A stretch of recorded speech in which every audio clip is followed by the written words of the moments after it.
인도 선거에 이어서 세계에서 두 번째로 큰 대형 선거인 유럽 의회 선거가 치러졌습니다. 러시아의 우크라이나 침공, 난민 유입, 극단주의 테러 등 유럽에서 벌어지는 주요 사건들 때문에 이번 선거 결과를 긴장하는 마음으로 지켜봤는데요. 그래서 오늘 정한 이슈 W 주제는 유럽은 지금 우향우입니다.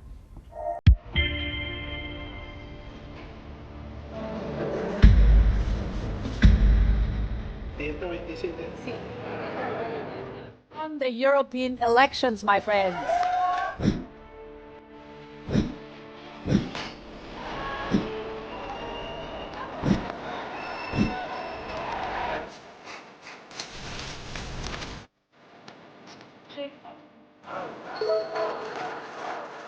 Διαρκείας και μέχρι να την κερδίσει.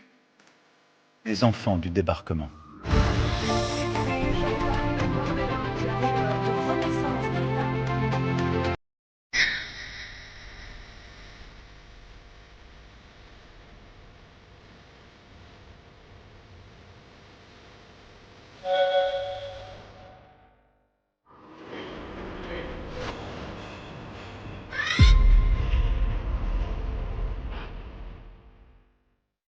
유럽 의회 선거, 사실은 투표율이 굉장히 궁금했었는데요. 30년 만에 최고치인 51%였다고 합니다. 어떻게 진행되는 선거인지 그리고 결과에 대해서 좀 교수님 총평을 부탁드리면요. 예, 일단 유럽 의회 선거에 대해서 간단히 설명을 드려야 될 필요가 있을 것 같은데요. 네. 그러니까 유럽 같은 경우는 지금 반세기 동안 이어진 유럽 통합의 과정을 통해 가지고 유럽 차원의 정치와 개별 국가 차원의 정치가 이렇게 두 레벨로 작동을 하고 있습니다. 네. 그러니까 지금 유럽의 선거는 유럽 차원의 이제 정치가 작동하는 공간이고요. 구체적으로는 유럽 연합의 입법부 역할을 하는 곳입니다. 사실 이제 유럽 연합의 입법부 역할을 하는 이 유럽 의회와 그리고서 이제 행정부 역할을 하는 이제 집행위원회가 가장 중요한 역할들을 유럽 차원에서 하고 있고요. 네. 유럽 의회는 이제 5년 임기의 의원들을 720명 이제 선출을 하게 되는데요. 각 국가별로 일종의 이제 이 비례대표 방식으로 선출을 하게 되는데 정당 명부식 비례대표제라고 저희는 이야기를 하는데 선거 일자라든지 아니면은 선거 방식이라든지 그러한 부분들이 각 국가에 조금 맞춰서 진행할 수 있는 약간의 융통성이 있습니다. 그래서 이제 올해 선거 같은 경우도 특정한 요 기간 안에 각 국가의 상황에 따라서 선거 날짜를 정해서 이 선거를 진행할 수 있도록 이렇게 진행이 됐고요. 일단 구체적인 이야기 앞서서 간단히 총평으로 말씀을 드리면은 장기적인 추세와 이 단기적인 변화를 좀 나눠서 볼 필요가 있는데요. 네네. 이 장기적인 추세로는 2014년 이후로 지금은 이제 10년째 극우 정당들이 지속적으로 상승하는 추세라는 겁니다. 네. 그 추세가 역시 변하지 않았고요. 그리고 이제 단기적으로는 바로 지난 유럽의회 선거, 2019년 유럽의회 선거에 비해서 녹색당 그룹들이 많이 후퇴했습니다. 너무 주저앉았더라고요, 이번에. 예. 네. 근데 이러한 부분들은 이제 추세라고 이야기하기는 아직 좀 이르고요. 네. 근데 어쨌든 단기적인 변화로서 좀 주목할 부분은 있다라고 생각을 합니다. 네. 다른 분들 어떻게 보셨습니까? 알파고 기자님, 이번 유럽 의회 선거 총평 한 줄. 네, 여기서는 이제 우파 정당들이 늘어났다고 하는데요. 대폭 늘어나는 나라는 프랑스하고 벨기에. 왜냐하면 근데 지금 벨기에하고 프랑스에서는 중도 우파나 아니면 자익 계열 정당들이 정권을 잡은 상황인데 완전히 반대 방향에 있는 국회의원들이 대폭으로 가니까 그쪽 나라들에서 지금 이렇게 벨이 돌고 있는데요. 네네. 근데 거기서는 이제 뭐 이 난민 문제 때문 아닌가, 이민자 문제 때문 아닌가라는 말들도 있긴 한데 그거는 이제 무시할 수 없는 요인이죠. 그럼요. 네, 네. 근데 그것보다는 더 큰 영향을 미치는 거는 왜 이 현상이 오직 프랑스하고 벨기에에서 보이냐. 이건 로우 전쟁에다가 프랑스 너무 쓸데없이 끼어 들어가서 그것 때문 아닌가라는 말들도 있어요. 질주하는 마크롱을 좀 잡기 위한 어떤 유권자들의 표심이었다? 네. 그렇게 보셨군요. 어쨌든 아니, 저는 양쪽의 논평을 전달드렸습니다. 본 거 아니고. 사실 근데 프랑스는 워낙에 어떻게 보면은 극우 정치의 본산 같은 좀 프랑스나 이탈리아는 그런데 저는 독일이 그래도 무언가 항상 이제 유럽에서 버팀목 같은 그런 입장인데 지금 유럽연합 수장도 독일인이고 그런데 그렇죠. 독일에서 특히 지금 교수님도 말씀해 주셨지만 저는 녹색 정치도 사실 녹색당이라는 것도 독일에서 시작이 됐는데 아, 이게 지금 최대 희생양이 결국은 녹색당이 된 거. 그리고 독일에서 극우파가 약진을 했다. 근데 그 극우파의 약진이라는 게 우리는 50%를 넘어서야 뭐 이기는 거 아니냐라고 생각하지만 실제로 정치적인 흐름이 바뀌는 거는 10%만 바뀌어도 굉장히 크게 바뀌고 어떤 때는 5%만 바뀌어도 전체적인 흐름을 글로 끌고 갈 수 있는 거여서 이게 뭐 그래도 중도파가 아직은 많지 않느냐, 극우파가 뭐 약진했다고 해도 아직은 몇 퍼센트 아니냐라고 하기에는 이미 너무 많이 그쪽으로 끌고 가버렸구나. 저는 독일을 보면서 독일도 역시 저쪽으로 이제 좀 끌려가고 녹색당이 이렇게 희생된 것이 타격을. 참 안타깝다. 교수님께 뭐 하나만 여쭤봐도 네. 될까요? 예. 이게 독일이 지금 연정 안에 녹색당이 들어가 있잖아요. 그래서 몇 년 만에 녹색당이 몰락해버렸다. 근데 이게 어떤 다른 유럽의 어떤 기류나 독일의 기류 때문인 건지 아니면 녹색당 자체에 어떤 실책이 있었던 건지가 궁금하거든요.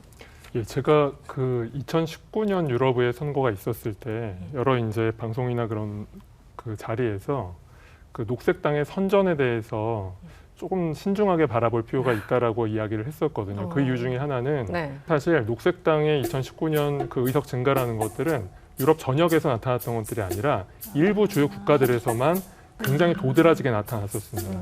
그렇기 때문에 이거를 우리가 추세로 바라보면 안 되는 거였고요. 일시적인 부상이었는데 이러한 이 상승세가 다음 선거에도 이어진다라면은 이거는 이제 추세로 바라볼 수 있다라는 거죠. 근데 사실 이 기간 동안 보면은 국내 의회 선거에서도 약간 부상을 하기는 했었지만 이거를 추세로 보기에는 좀 부족한 지점들이 있었습니다. 그래서 저는 어떻게 보면은 지금 일단 유럽의 선거를 기준으로 했을 때는 2019년에 비해서 분명히 이번에 선거에서 녹색당이 조금 후퇴를 했지만 그럼에도 불구하고 어쨌든 그 녹색 정치라는 부분에 대한 상승 추세는 꺾였다라고 이야기하기에는 아직은 이른 것 같고요. 다음 선거까지 혹은 이제 조만간 있을 여러 국내 선거들까지도 좀 같이 보면서 그 추세를 이야기할 필요가 있다라고 생각을 합니다. 이번 뭐 어떤 선거나 마찬가지지만 희비가 참으로 엇갈렸습니다. 그 외신들은 이번 선거 결과를 보고 양복 입은 남성들은 저 멀리 가고 여성들이 어떤 무대 가운데 스테이지를 독차지했다 이런 식의 기사를 많이 썼는데 아마 대표적인 인물이 뭐 프랑스의 르펜 혹은 이탈리아의 뭐 멜로니 총리가 아닐까 싶기도 하고요. 언론들 찾아보면 네. 그냥 이번에는 뭐 승자 패자 이런 것들이 사실 뭐 멜로니도 많이 부각이 되긴 했지만 그냥 딱 유럽 언론들이 보기에는 승자 르펜 패자 마크롱 그렇죠. 그렇게 보기도 하고요. 그냥 네. 워낙에 그 르펜의 선전 이런 거는 사실은 그거는 진짜 놀랄 일은 아니죠. 뭐 르펜도 이제 프랑스 정치 지형에서 이제 계속해서 발판을 다져왔고 그랬는데 그래서는 르펜 진영이 선전을 했다 뭐 30% 뭐 이런 게 중요한 게 아니라 마크롱 진영의 참패. 그렇죠. 그거는 좀 수치가 좀 뭐 보니까 뭐 15%도 못 미쳤다 이런 얘기도 나오고 한 절반도 안 나왔다 네. 그래가지고 굉장히 그래서 타격이 있어요. 그거는 좀 충격이었어요. 그래서 그 부분은 역시 교수님께서 해석을 해주시겠죠. 일단 그 르펜의 선전이라는 거는 이미 2014년 유럽의 선거부터 시작을 해가지고 지금 10년째 그 상승 추세를 계속 이어오고 있는 거고요. 아마도 이 추세라면은 다음 대선 때 정말 프랑스에서 극우 대통령을 만나게 될지도 모른다는 지금 불안감이 커지고 불안한데요? 있습니다. 네. 일단 마크롱 대통령은 사실 굉장히 이렇게 혜성처럼 나타났죠. 그렇죠. 사실 엄밀히 말하면은 그 이전부터 굉장히 오랫동안 훈련 받아온 프랑스의 전통적인 엘리트였지만은 사실 이제 39살의 대통령직에 처음 올랐을 때는 불과 현실 정치에 입문한 지 1년밖에 되지 않은 굉장히 정치 신인이었습니다. 그리고서 이제 압도적으로 의회에서도 의회 권력을 확보할 수가 있었던 거죠. 어떻게 보면은 바로 직전 총선에서 마크롱 대통령의 정당이 과반을 확보하지 못한 일종의 선거 패배의 결과를 맛봤는데 저는 그게 정상적인 조정 과정에 있었다라고 생각을 합니다. 그런데 이번 유럽의 선거에서 15% 정도의 득표율이라는 것들은 단순한 조정 과정이라기보다는 하락의 추세로 우리가 좀 바라볼 수 있을 것 같고요. 그렇기 때문에 마크롱 대통령 입장에서는 일단은 지난 총선에서 과반을 확보하지 못했고요. 사실 과반을 확보하지 못했기 때문에 과거 같았으면 이제 동거정부라고 그래가지고요. 총리가 사실은 같은 여당 소속 총리가 아닌 사람이 원래 되는 게 일반적으로 프랑스의 정치 문법이었는데 그 이전에 볼 수 없는 새로운 형태로 과반은 확보하지 못했지만 어쨌든 총리직은 그대로 이 정부 여당에서 가지고 있는 굉장히 애매한 상태에서 지금 이 의회와 정부의 관계들을 지금 설정을 왔고요.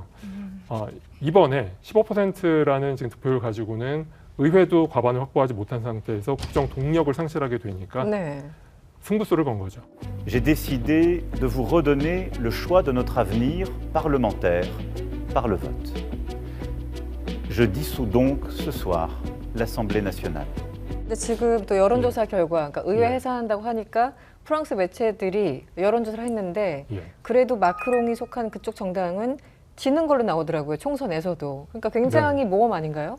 어떤 계산법이 있었을까요? 마크롱한테는. 숨겨진 정치 문법이 하나가 선거 제도입니다. 제도, 예. 결선 투표? 프랑스의 하원 의회 선거 같은 경우는 이제 소선거구제 결선 투표제를 도입을 하고 있죠. 네. 이 결선 투표를 하게 되면은 보통 1, 2위 후보들, 그러니까 12.5% 이상을 득표한 후보들이 2차 투표, 결선 투표에 진출을 하게 되는데 그럴 때 이제 과거의 문법으로는 보통 좌파 정당에서 한 명, 우파 정당에서 한 명 이런 식으로 진출을 한다라는 거죠. 네네. 자, 그러다 보면 이제 대부분 극우 정당 후보는 결선에 못 오르게 되는 경우도 많았고요. 또 다른 경우에 설사 어느 특정 지역에서 구정당 후보가 인기가 좀 있어가지고 결선 투표 진출을 하더라도 소위 이제 공화국 연대라는 프랑스의 정치 문법이 작동을 해서 극우의 당선은 막아야겠다라는 이것만은 안 된다. 예, 그래서 이제 좌파 우파가 같이 극우의 당선을 막기 위해서 지지 성향과 다른 후보에게도 투표를 했던 겁니다. 근데 이제 이러한 부분들이 좀 약화되긴 했는데요. 네. 그럼에도 불구하고 마크롱 입장에서는 이 선거제도가 그동안 극우 정당에겐 계속 불리한 선거제도였기 때문에 한번 이번에 모험을 걸어볼 가능성은 있었다라고 생각을 합니다. 그래서 마크롱 대통령이 의회 해산한다고 하니까 바로 그 르펜이 환영한다, 자신 있어 이렇게 했는데 이번에 어떻게 될지 한번 보시죠. 이번 달 말에 1차 투표가 있고요. 다음 달 초에 2차 투표가 있다고 하니까 누가 정말 확실한 승자가 되는지 알아볼 수 있을 것 같습니다.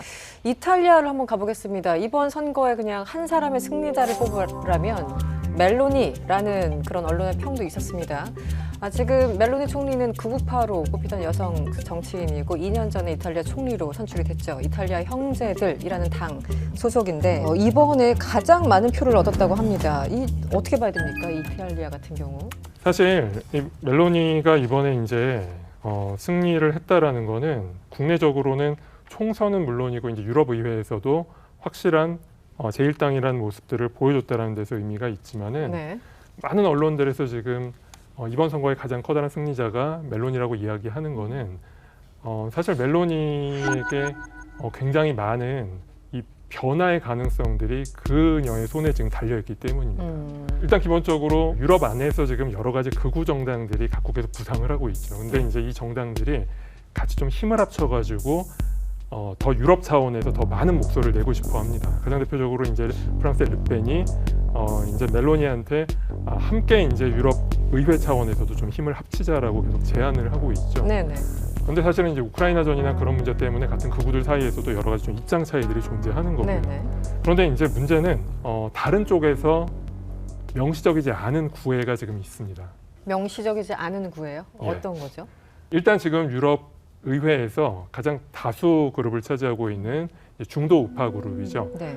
폰데라이엔 같은 경우에 지금 집행위원장, 예. EU 집행위원장. EU 집행위원장이 이제 한 번 더 연임을 이제 하려고 하죠. 해야 될 시기라는 거죠. 일단 지금 유럽의 선거 결과를 가지고는 중도 좌파, 중도 우파, 그다음에 중도파의 의원들 수가 어느 정도 안정적으로 확보가 됐기 때문에 가능성은 높아졌습니다. 근데 그럼에도 불구하고 폰데라이언의 지지세라는 게 사실은 2019년 당시에도 그렇게 튼튼한 게 아니었거든요. 거기서도 굉장히 많은 이탈표가 나왔었고요. 네네. 이번에도 이탈표가 나오지 않으리란 법이 없기 때문에 아. 그러한 경우에 최악의 상황에 이제 멜로니 쪽과 손을 잡을지도 모른다라는 약간 의심 어린 일각의 시선이 있습니다. 네네. 그러한 부분들을 멜로니도 잘 알고 있고요. 얼마 전에 이집트인가에 어디 같이 갔습니다. 폰데라이엔 집행위원장과 멜로니 총리가 손을 잡고 거길 날아가서 난민들 보내지 않는 대신 우리가 돈을 줄게 이러면서 약간 협정 비슷하게 이제 약속을 하고 왔어요. 그래서 이상한 동맹이다 이런 표현들이 나오더라고요, 매체에서. 그래서 실제 이제 몇 달 뒤에 벌어질 집행위원장 선거에서 둘이 정말 동맹을 맺는다면 이게 또 앞으로 어떻게 가게 될지, 이 중도와 극우파가 같이 손을 잡으면 EU 전체에도 어쨌든 영향이 좀 있는 거 아니겠습니까? 그러니까 멜로니가 결국 어느 쪽에 손을 잡든 간에 굉장히 커다란 변화가 일어나기 때문에요. 그러니까 지금처럼 그 포지셔닝 거의 그 전략적인 모호성과 비슷한 네네네. 양쪽의 근거리를 유지해가면서 계속 정치를 해나가느냐 아니면 어느 한쪽에 손을 잡느냐. 손을 잡는 순간 유럽은 그 방향으로. 굉장히 커다란 변화를 목도하게 될 겁니다. 무섭네요. 네. 어쨌든 이번 선거 결과를 보면서 이제 여러 가지 분석을 할 수 있는데 젊은 층의 목소리가 많이 반영된 것이다 이런 얘기들이 많습니다. 물론 이제 경제, 인플레이션, 뭐 연금 문제 많이 있지만 실업률 그리고 뭐 난민 문제 이런 것들도 굉장히 좀 민감하기 때문에 어떻습니까? 지금 유럽의 젊은 층들은 어떤 불만을 실제 갖고 있을까요?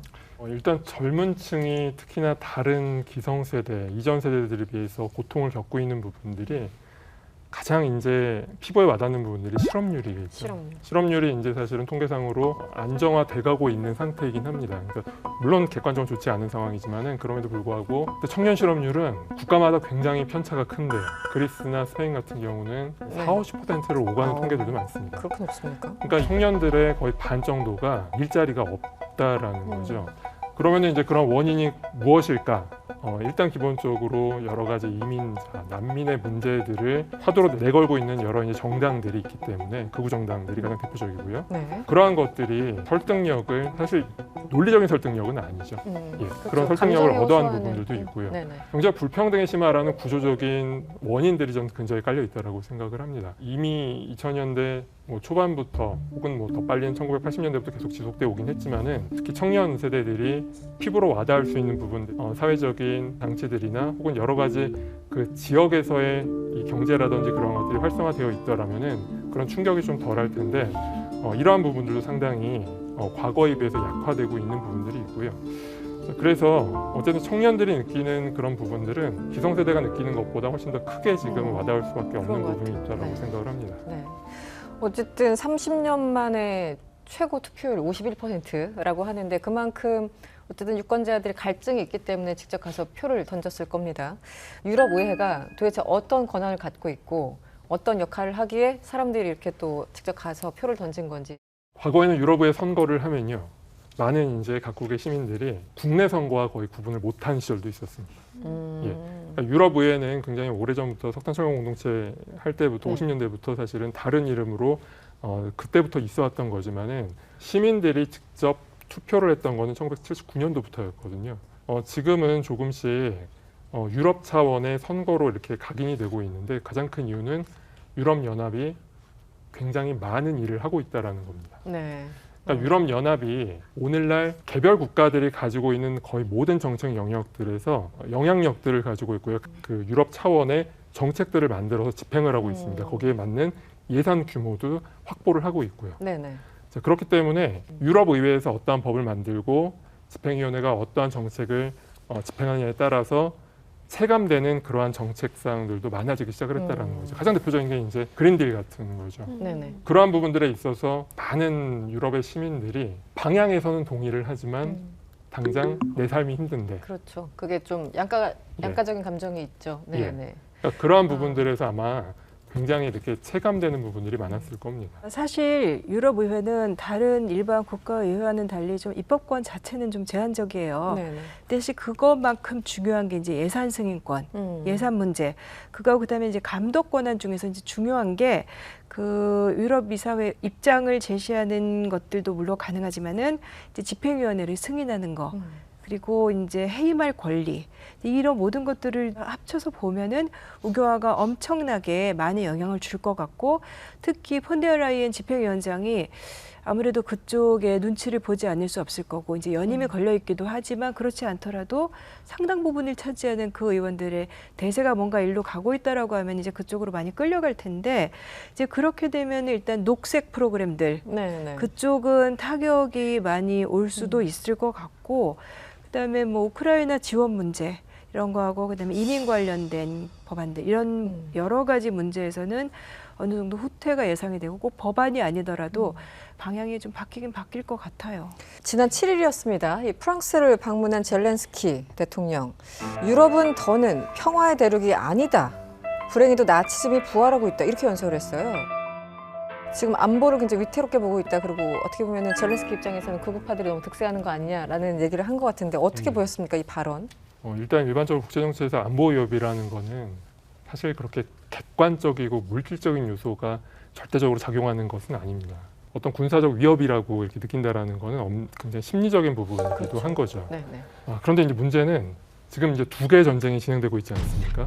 특히나 유럽 같은 경우는 그 러시아로부터의 위협이라는 부분들을 굉장히 지금 이 기간 동안 체감을 하고 있었죠. 네.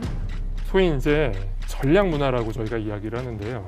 근간에 깔려 있는 그래서 안보를 어떠한 관점으로 바라보는지가 지금 서서히 변화하고 있습니다. 뭐 예를 들어 군사 안보와 외교의 비중을 어떻게 해야 될지, 그다음에 만약에 어떠한 문제가 벌어졌을 때 군사력 사용은 어떠한 기준으로 해야 될지, 자, 이런 부분들에 대한 각 국가별로 만들어 놓은 합의들이나 공감대들이 있는데 이러한 부분들이 지금 빠르게 변화하고 있다라는 거죠. 가장 구체적으로는 이제 핀란드와 스웨덴의 나토 가입이라는 것, 소위 이제 전략 문화라는 것이 지금 변화하고 있다라는 네. 지금 반증이기도 합니다. 네, 그렇군요. 그래서 이번 결과가 이 전쟁에 대한 피로감 때문이기도 하다라는 분석이 있는데 어떻게 일단은 동의하십니까? 일정 부분에 영향을 줬다라는 데는 동의를 하고요. 네. 근본적인 원인은 아니라고 생각을 하지만 그 피로감이라는 게 저는 오히려 유럽연합 안에서 여러 국가들에서 불협화음이 발생했던 것들에 대한 피로감이 좀 컸다라고 생각을 합니다. 네. 뭐 가장 대표적으로 이제 헝가리 같은 경우는 유럽연합 차원에서의 우크라이나 지원에 대해서 굉장히 다른 입장을 견지를 했었고 그러한 것들을 지렛대로 삼아서 헝가리가 유럽연합 차원에서 여러 가지 얻어야 될 것들을 이렇게 얻는 그런 모습을 보여주기도 했었고요. 반면에 이제 프랑스 같은 경우는 마크롱 대통령이 갑자기 파병 파병이까지 이야기를 했죠. 네, 네. 파병 이야기를 했었고 사실 그러니까? 굉장히 놀랐습니다. 많은 사람들이요. 네, 너무- 뜻밖이라고 생각을 네. 했고요. 지금 훈련 교관은 파견을 진짜 추진을 하고 있기 때문에 네, 네. 그러한 부분들에서 너무나 유럽연합 안에서 불협화음을 내는 과정이 아마도 시민들에게는 조금 불편하게 느껴질 수 있는 부분들이 있었다라고 생각합니다. 네. 그렇다면 우크라이나 전쟁 지원 가지고 지금 뭐 미국도 시끄럽죠. 바이든은 계속 뭐 지원을 한다고 하고 이제 언젠가 돌아올지도 모르는 트럼프는 이제 뭐 내가 24시간 내에 끝낸다고 하고 이번에 유럽의회 선거 결과로 인해서 우크라이나 전쟁 어떤 정책 방향 영향이 있을까요? 저는 뭐 크지는 않을 거라고 크지는 않을 생각을 것이다. 하는데요. 근데 오히려 조금 뒤가 문제라고 생각을 합니다. 조금 뒤는 조금 뒤라는 거는 이제 다음 프랑스 대선, 3년 뒤에 그러니까 있을. 미국의 대선과 그 이후에 다음 프랑스 대선, 미국의 트럼프와 프랑스의 마린 르펜, 네, 이 갑자기 대서양 양형 관계라는 것이 네. 그러한 구도에서 굴러갈 때 세계 정치가 굉장히 이전에는 보지 못했던 별로 상상하고 싶지 않은데요. 예측하기 힘든 국면으로 네. 갈 수도 있을 것 같고요. 네. 그 다음 독일 총리 누가 될지 독일 모르지만 극한 직업 될 것 같은데요. 만약에 그렇게 되면. 그러네요. 근데 그래도 독일 독일은 극우파가 되지는 않을 텐데 만약에 말씀하신 구도대로 미국의 트럼프 이쪽에 프랑스의 르펜 프랑스. 그렇게 되면은 독일 총리는 그 사이에서 굉장히 힘들어진다고 네. 봐야겠죠. 이탈리아는 이미 구구가 잡고 있고 네. 굉장히 복잡해지네요. 네. 근데 저는 이걸 이제 논평들 읽다 보니까 발견했던 거 이거예요. 이제 브렉시트 하기 전에는 우리는 설마 그랬었죠. 영국 나가겠어 이러고 있다가 나갔잖아요. 근데 이 추세가 계속되면 설마 유럽 연합이 해체되는 거 아니냐라는 말이 있어요. 왜냐하면 중도 우파하고 좌파 사람들끼리 모이면 뭐 인류 보편성 같은 그 가치관들을 가지고 좀 뭘 할 수가 있는데, 근데 각 나라에서 극우파들 왔어. 다들 자기네 나라가 먼저지. 그럼 유럽 연합에서 연대가 있겠느냐라는 질문이 나와요.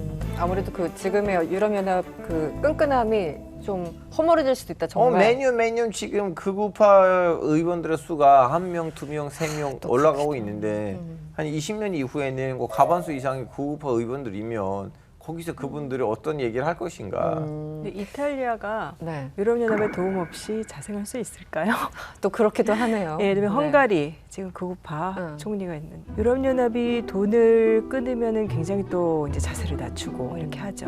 그래서 극우파들이 유럽연합 필요 없어 하면서 이렇게 유럽의회 선거에 열심히 참여하는. 그래서 저는 역설적이네요. 예. 네. 일단 이번 유럽 의회 선거 결과 극우파가 약진한 건 분명합니다. 일종의 발언권이 높아진 건데 앞으로 실질적으로 정책 방향에 변화가 있을지 한번 지켜보도록 하겠습니다.